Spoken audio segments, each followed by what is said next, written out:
Railway தண்டவாளத்தில் மெதுவாக ஊர்ந்து சென்று கொண்டிருந்த ஆமை.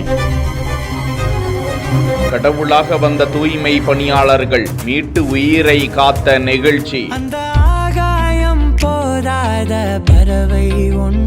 திருப்பத்தூர் மாவட்டம் வாணியம்பாடி புதூர் ரயில்வே கேட் அருகே உள்ள சாலையில் அந்த பகுதியில் நீர்நிலைகள் இல்லாத நிலையில் ஆமை ஒன்று ஊர்ந்து செல்வதை பார்த்து அப்பகுதியில் தூய்மை பணியில் ஈடுபட்டு கொண்டிருந்த நகராட்சி தூய்மை பணியாளர்கள் ஆமையை பிடித்து ஒரு பாத்திரத்தில் நீர் ஊற்றி அதனை காத்து நகராட்சி அலுவலகத்தில் வைத்து இது குறித்து நகராட்சி சுகாதாரத்துறை அலுவலர்கள் வனத்துறைக்கு தகவல் தெரிவிக்க அதனை மீட்டு வாணியம்பாடி வனத்துறையினர் நீர்நிலையில் விடுவதற்காக எடுத்துச் சென்றனர். கடுமையான வெயிலில் சிக்கி அந்த ஆமை உயிரிழக்க விடாமல் அதனை காத்த தூய்மை பணியாளர்களுக்கு நன்றிகள் குவிந்து வருகின்றன.